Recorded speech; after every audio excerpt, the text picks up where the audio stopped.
Estimados amigos, vamos a iniciar la secuencia de el video número 56,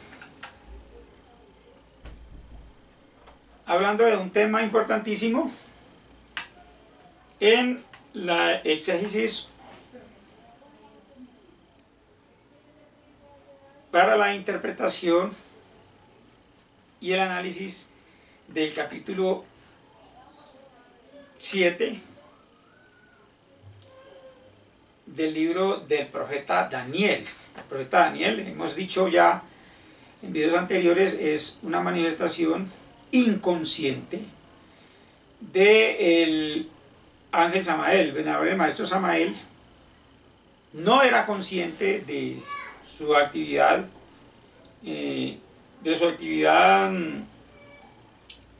profética en el mundo,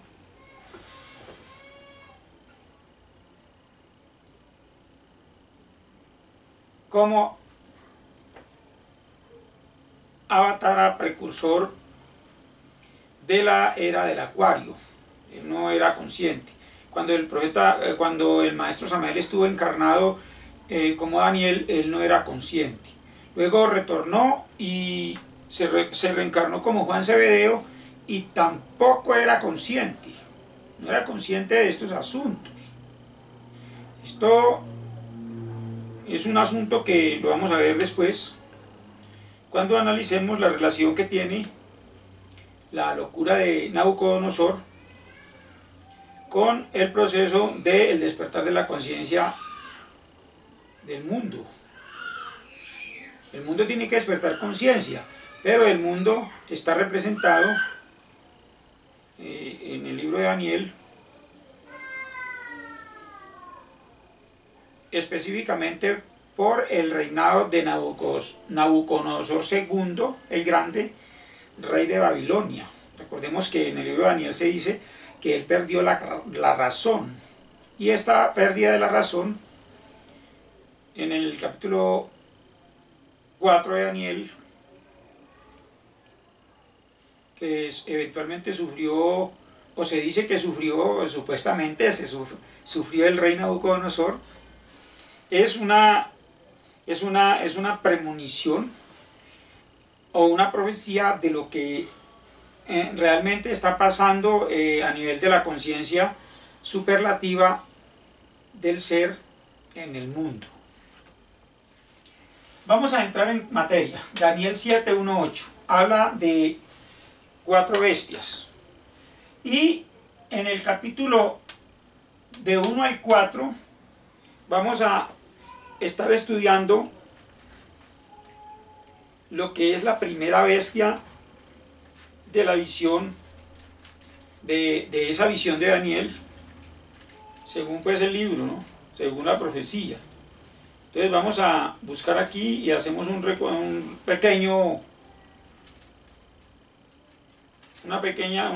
lectura corta del pasaje nuevamente para entrar en materia. Dice así: en el primer año de Belsasar, rey de Babilonia, tuvo Daniel un sueño y visiones de su cabeza mientras estaba en su lecho, y luego escribió el sueño y relató lo principal del asunto. Daniel dijo: miraba yo en mi visión de noche y vi que de los 4 vientos del cielo combatían en el gran mar, y 4 bestias grandes diferentes, la una de la otra, subían del mar. La primera era como un león y tenía alas de águila. Yo estaba mirando hasta que sus alas le fueron arrancadas, fue levantada del suelo y se puso en yesta sobre sus pies a manera de hombre, y se le dio corazón de hombre. Esa es la primera bestia de Daniel. Vamos a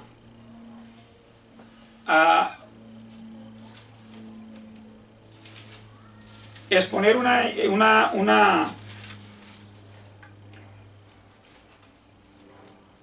una interpretación exegética de este asunto, el asunto que nos relaciona con esta profecía.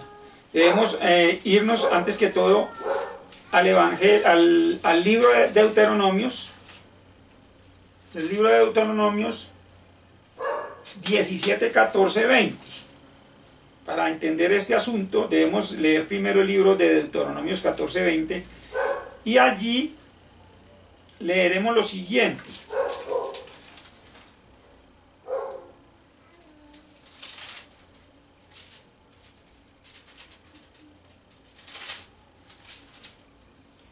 Previsiones para un estado monárquico.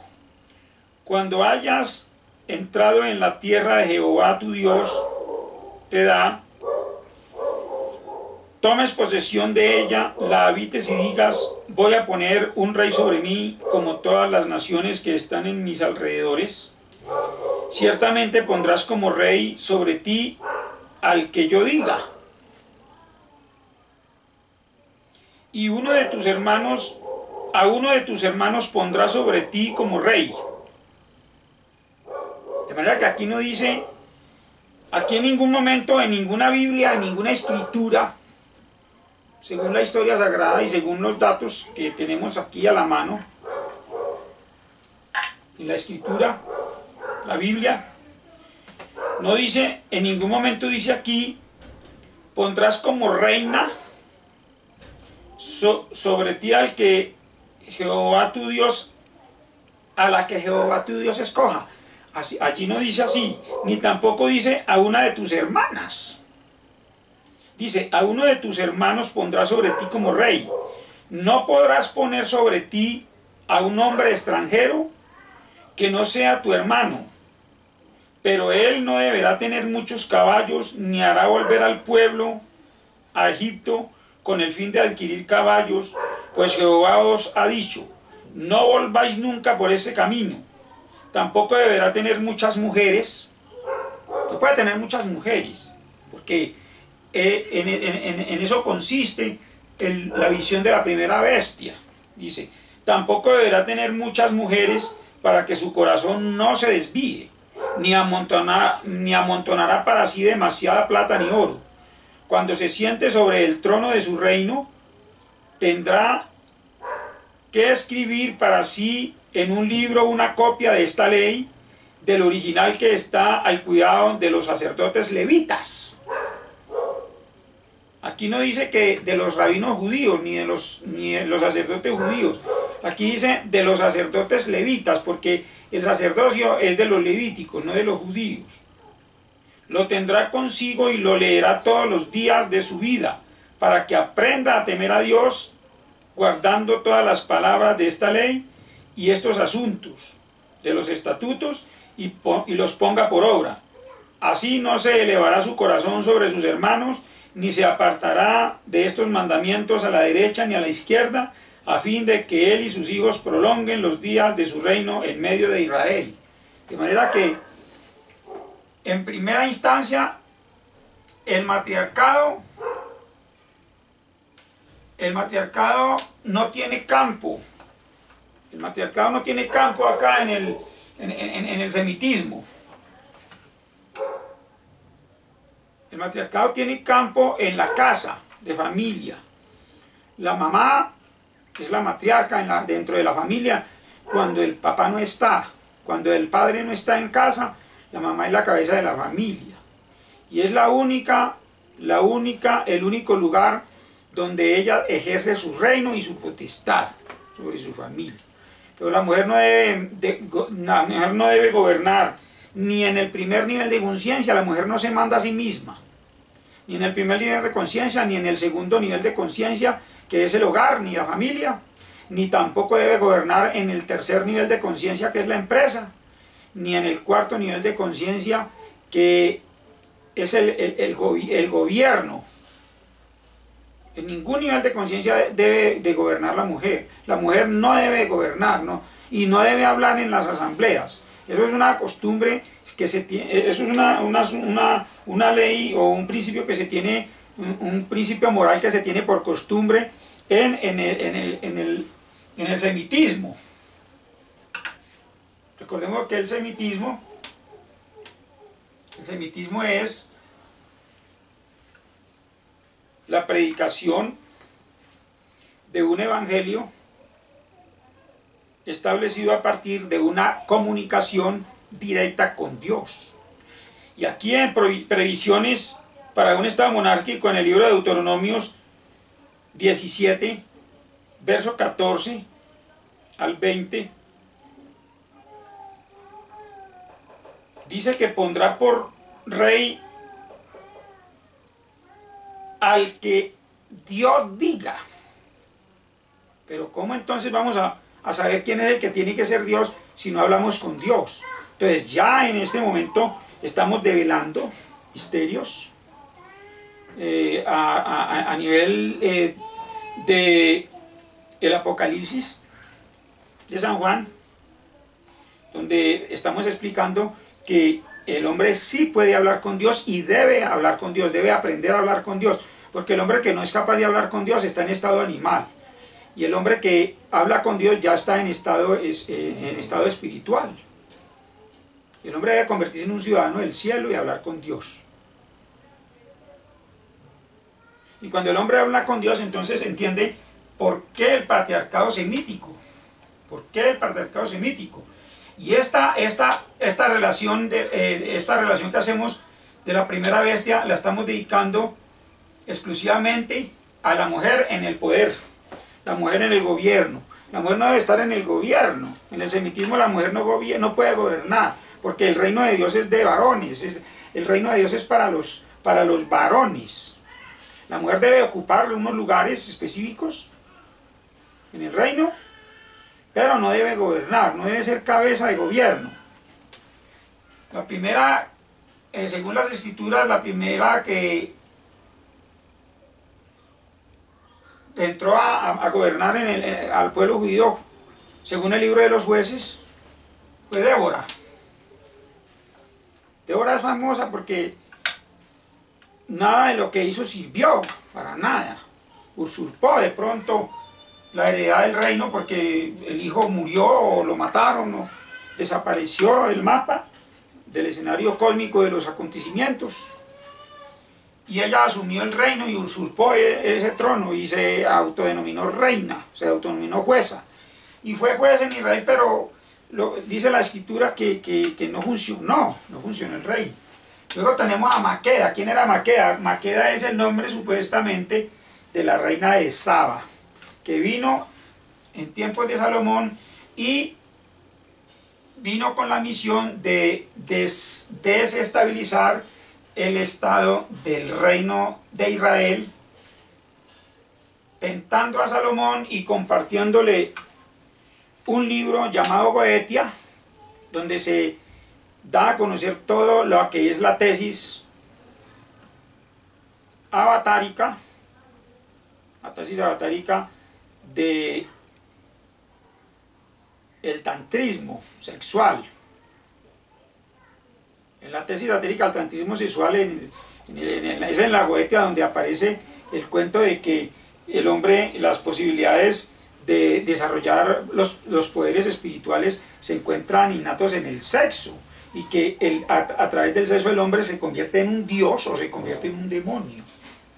Y entonces la reina del sur, que es Maqueda, vino supuestamente de Abisinia, del imperio de Abisinia, que más bien lo que es Etiopía, parte de Etiopía,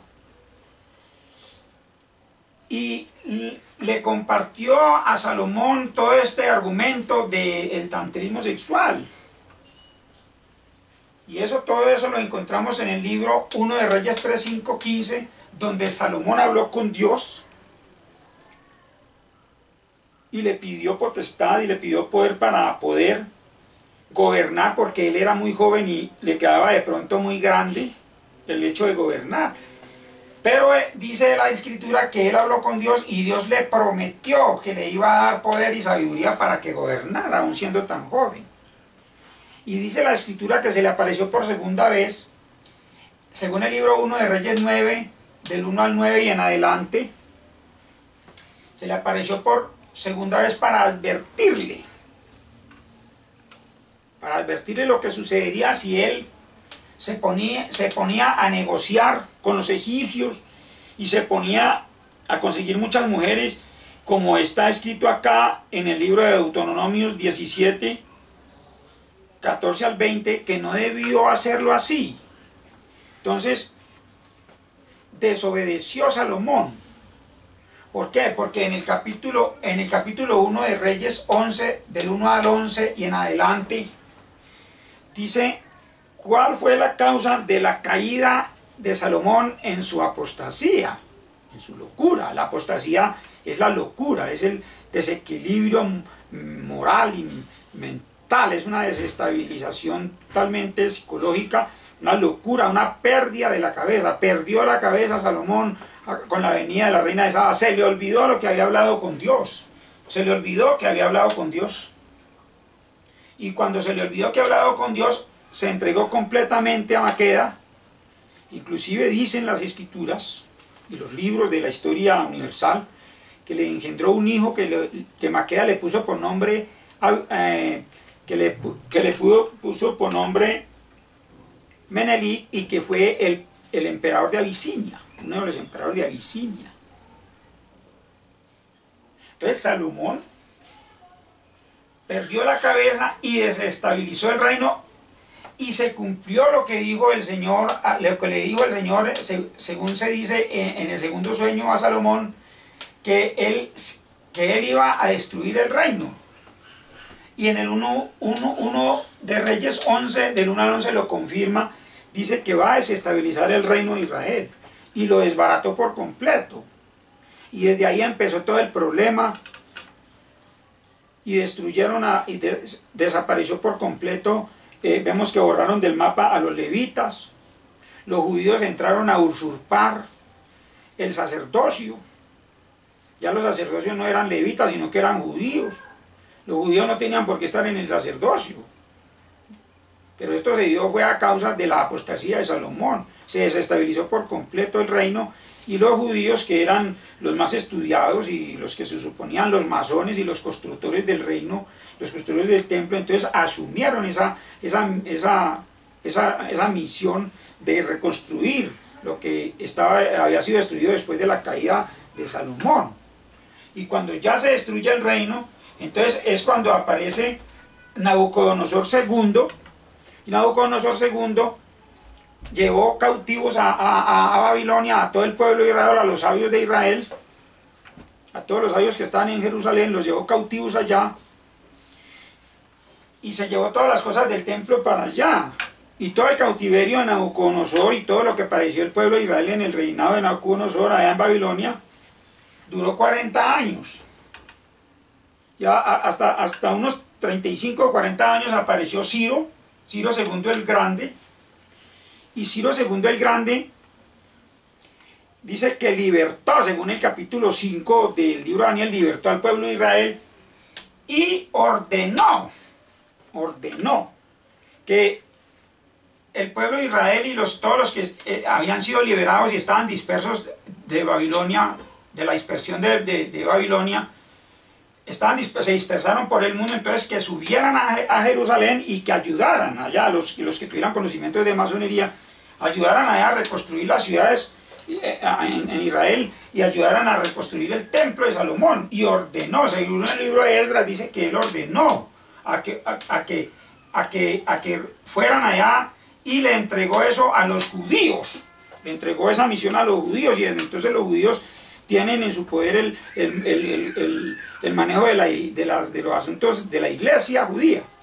Entonces, cuando ya Ciro decreta eso, aproximadamente unos 8 años después, en el 630, se cumplió la profecía de Daniel sobre las 72 semanas, donde dice que el Mesías sería aniquilado. ¿Por quién fue aniquilado el Mesías? Ciro es considerado el Mesías o el Redentor de Israel, el libertador de Israel. Y Ciro II el Persa fue aniquilado por Tomiris, la reina de los masajetas. Y esta reina de los masajetas se convierte en una figura prácticamente histórica, que responde mucho a los datos y a las especificaciones que da sobre la primera bestia, porque la primera bestia de Daniel hace es una alegoría de la mujer en el gobierno, de la mujer altanera y de la mujer que se toma el poder, y la primera bestia es las alas de grandeza, está simbolizada por una leona con alas. Y esa leona con alas luego las alas le son arrancadas y luego es levantada a través de la tolerancia y la consideración excesiva. Se levanta a través de unos falsos principios que se inventa el hombre mismo, y establecen lo que se llama la liberación femenina, y la mujer se libera. La mujer se libera, y al liberarse la mujer se produce este misterio que dice que la mujer cae por el suelo y luego es levantada, ya sin alas, lógicamente, ya sin alas, y se le dio corazón de hombre. Y ese es, pues, podemos estar seguros de que la primera bestia está representando, es una alegoría que está representando a la mujer altanera, a la mujer liberada, a la gran ramera, a la prostituta que tiene acceso, que se atreve a hablar y a gobernar y a hacer alarde de su poder hasta el punto de conspirar contra el patriarcado semítico y sentarse en el trono prominente de poder en el reino de Dios.